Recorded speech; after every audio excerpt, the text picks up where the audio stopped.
রাসূলুল্লাহ বুঝালেন আমল করো, তবে মনে রেখো মুক্তি পাওয়ার জন্য আমলের চেয়ে আল্লাহর রহমতের প্রয়োজন অনেক বেশি।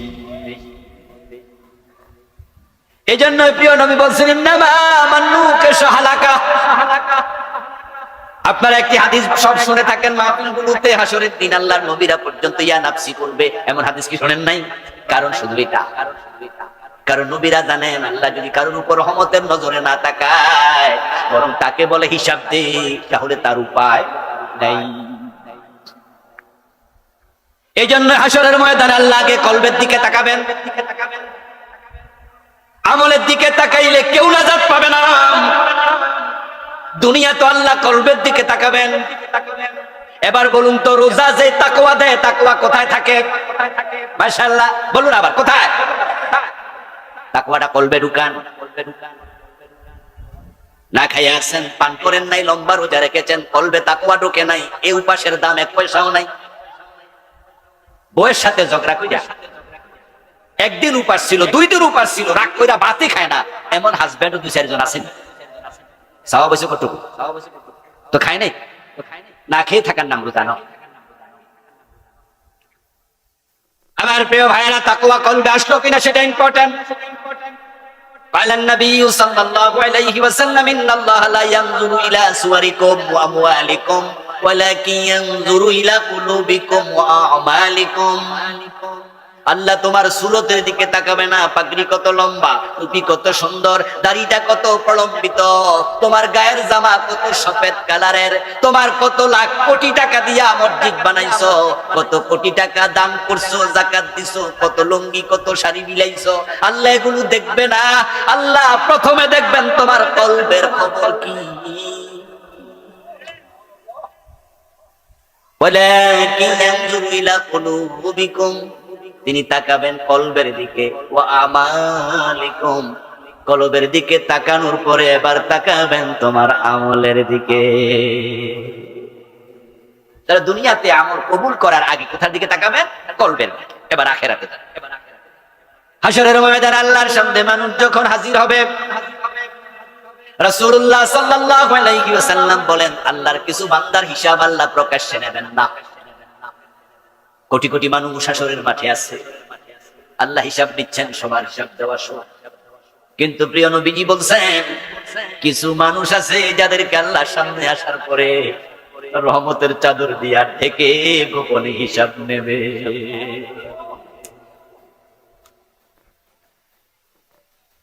أفلا يعلم إذا بعثر ما في القبور وحصل ما في الصدور। কবর যখন খুলে দেয়া হবে, মানুষ যখন আল্লাহর সামনে যাবে, ওয়াহুসিলা মা ফিস সুদূর, হিসাব শুরু করার আগে তোমার কলবে কি আছে, বুকের মাঝে কি আছে, আল্লাহ সেটা আগে দেখে নেবে। ইয়াউমা লা ইয়ানফাউ মালুন ওয়ালা বানুন ইল্লা মান আতাল্লাহা বিকলবিন সালিম।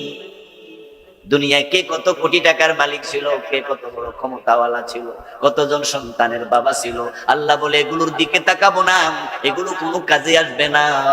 তবে যার কলবটা ছিল সালিম, একটা ভালো কলবওয়ালা, সেদিন সে আমার কাছে নাজাত পেয়ে যাবে। কলব লাগবে ভালো।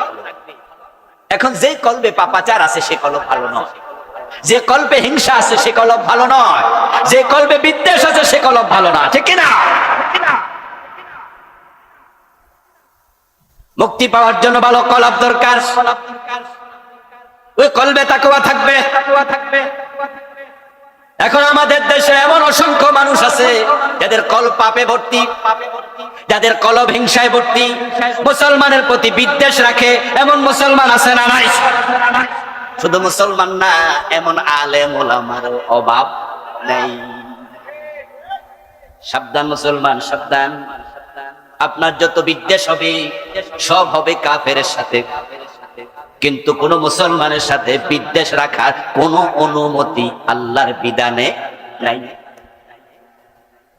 এই যে শবে বরাত গেল, শাবান মাসের 15 তারিখ, 14তম রাতে, দিবাগত রাতে 15 তারিখে না, এই ওয়াজটা প্রায় সব মসজিদের হুজুররা করেছে। সে রাতে আল্লাহ তাআলা তার সব পাপী বান্দাকে ক্ষমা করবে, তবে দুজন ব্যক্তিকে ক্ষমা করবেন না।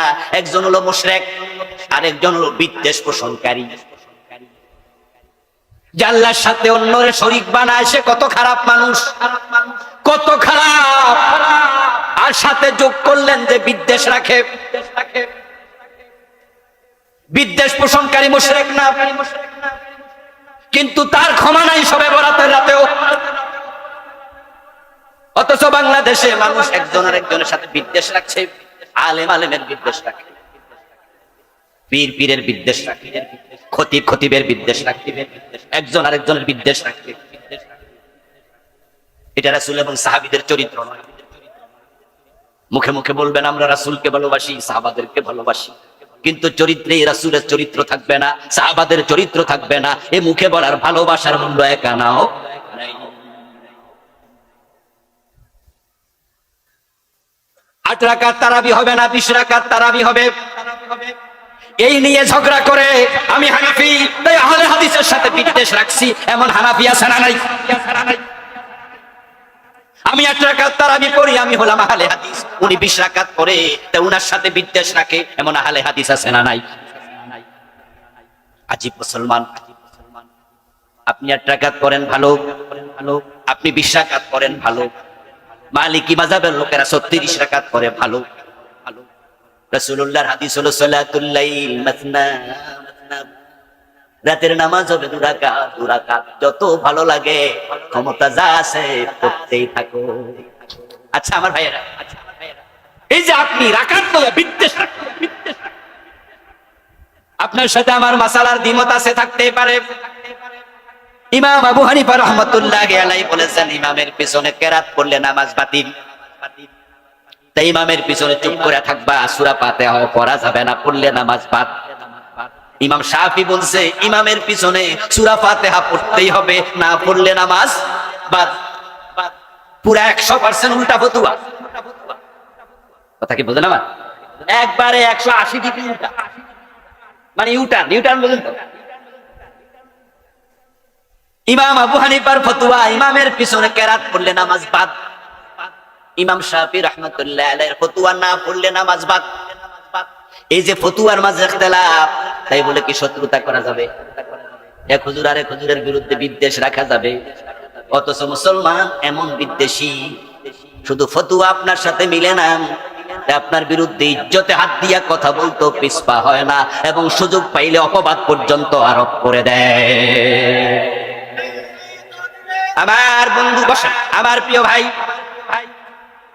কে কোথায় গেল সেটা দেখা দরকার নাই, কিন্তু আপনার নিজের কলবের খবর নেন। কারণ আপনার বিচারটা আরেকজনের কলবের দিকে তাকায়া করবে না, আপনার কলবের দিকে তাকায়া আল্লাহ আপনার বিচার করবেন। তাই আখিরাতে নাজাত পেতে হলে কলবটা পরিচ্ছন্ন করা দরকার আছে না নাই? ও দোস্ত, হাদিসে আছে পড়ো, নামাজ রাতের বেলায় পড়ো। আমরা হানাফি মাযহাবের লোক, আমরা 20 রাকাত তারাবি পড়ে অভ্যস্ত। 20 রাকাত তারাবি পড়লাম মসজিদে, তারপরে বিতির হয়ে গেল, তারপর ঘরে ফিরে আসলাম। আসার পরে আমার ঘুমে ধরে না, হতে পারে না। আমি তাহাজ্জুদের আবার নামাজের বিছানায় দাঁড়ালাম, দাঁড়ায় তাকায় দেখি রাতের বাজে 10:30 11টা।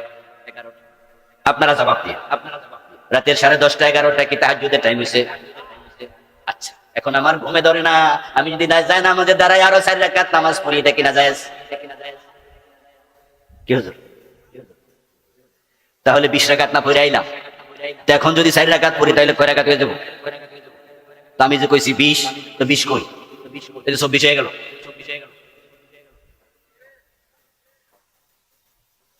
সব হুজুর বলবে না না আপনি পড়েন, অসুবিধা নাই। তাহলে 20-এর মাঝে ঘুরে গেলেন কেন? কারণ যদি রাতের নামাজ 20 রাকাতই তারাবি হতো, কিয়ামুল লাইল তারাবি শব্দটা তো হাদিসে নাই। হাদিসে আছে মান কামা রমাদানা ঈমানান ওয়া ইহতিসাবান গুফিরা লাহু মা তাকাদ্দামা মিন যামবি। রমাদানে দাঁড়ায়া যাও, কিয়াম মানে নামাজ, নফল নামাজ।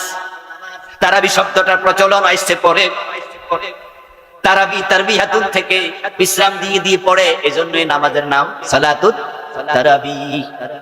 রাসূলের হাদিস হলো কিয়ামুল লাইল জাআলাল্লাহু সিয়ামাহু ফারিদা ওয়া কিয়ামা লাইলিহি তাতাওয়া।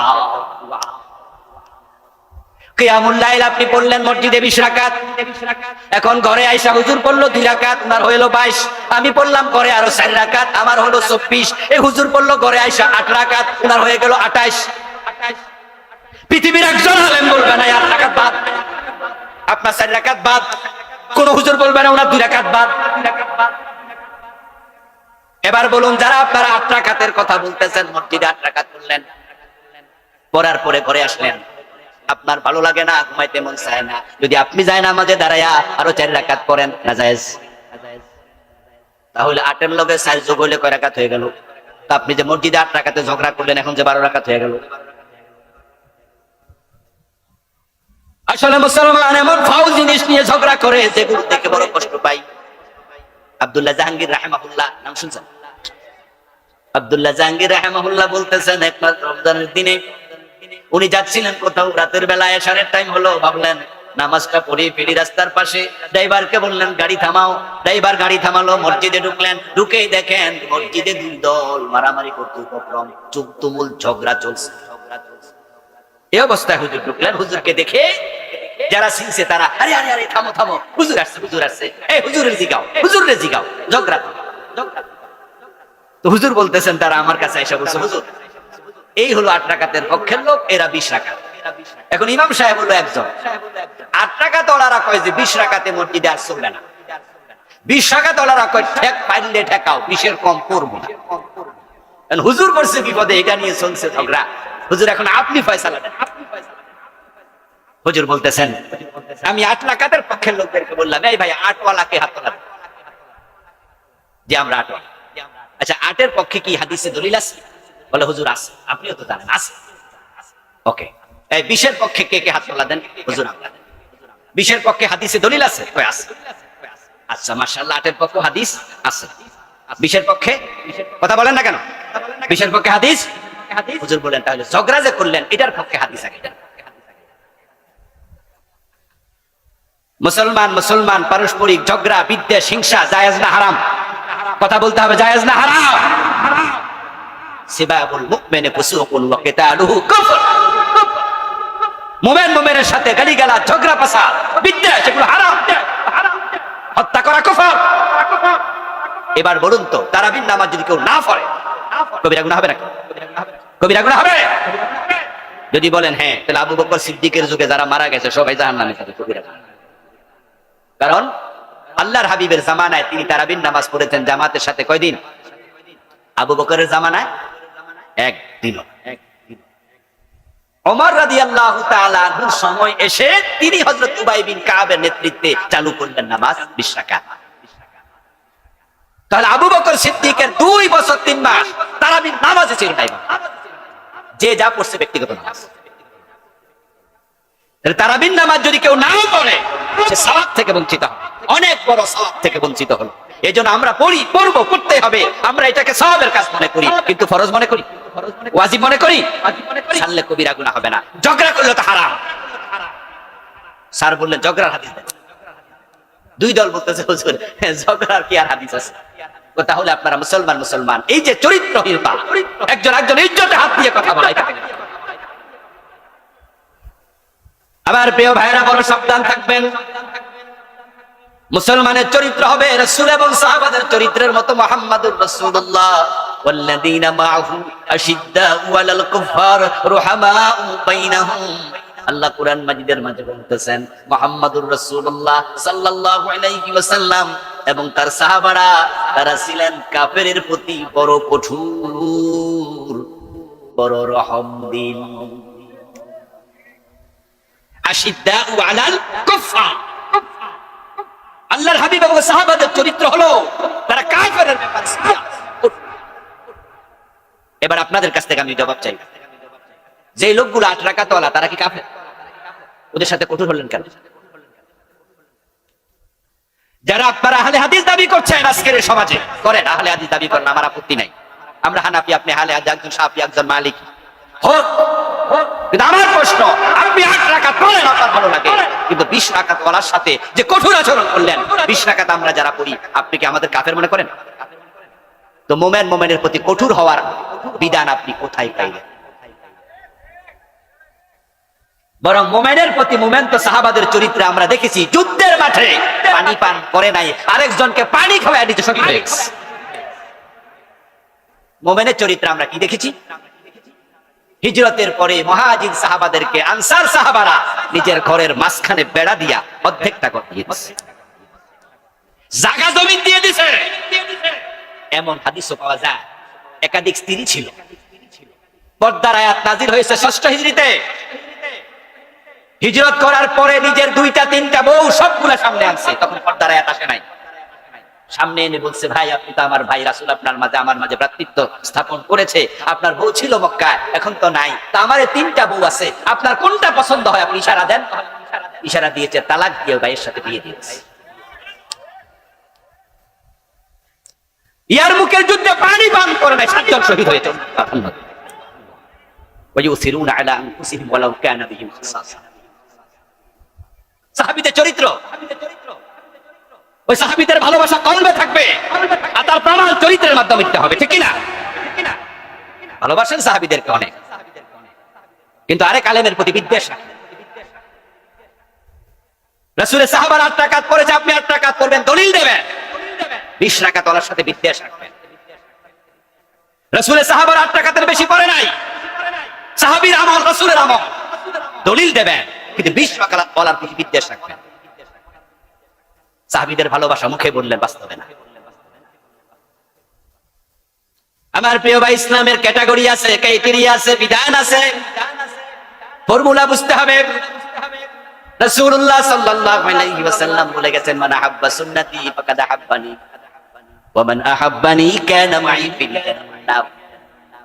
যে ব্যক্তি আমার সুন্নাহকে ভালোবাসে সে আমাকে ভালোবাসে, আর যে আমার সুন্নাহকে ভালোবাসার মাধ্যমে আমার ভালোবাসার প্রমাণ দিয়েছে সে জান্নাতে আমার সাথে ঢুকবে। এখন সাহাবায়ে কেরাম রাসূলুল্লাহ সাল্লাল্লাহু আলাইহি ওয়াসাল্লামের সুন্নাহকে ফলো করেছেন কদমে কদমে, পায়ে পায়ে। তাই সাহাবায়ে কেরামের সুন্নাহ আমাদেরকে ফলো করতে হবে। আল্লাহর হাবিবের কথার খেলাফ, কোরআনের বিধানের খেলাফ করা যাবে না। ইসলামকে ভালোবাসে বুঝেন, ভালোভাবে বুঝে বাড়ির দাঁত দিয়া কামড়ায় ধরতে হবে, তারপরে আপনার জান্নাত মিলবে। এখন রমাদান আসলো, বাংলাদেশের লোকদের সুরতে পরিবর্তন এসেছে। টুপি দোকানে ভিড় বেড়ে গেছে, পাঞ্জাবি দোকানে কাটতি বেড়ে গেছে, কিন্তু আবার ব্যাংকে গেলে দেখবেন সুদের লেনদেনও বেড়েছে, অফিসে গেলে দেখবেন ঘুষের লেনদেনও বেড়ে গেছে, বাজারে গেলে দেখবেন মহিলার সংখ্যা শপিং মলেও বেড়ে গেছে, বাজারে গেলে দেখবেন দ্রব্য মূল্যের বাজারে আগুন লেগে গেছে। টুপি মাথায় আছে, পাঞ্জাবি বেড়েছে, সুরতে তাকওয়া আছে, সুরতে আশ্চর্য এক দেশ বাংলাদেশ।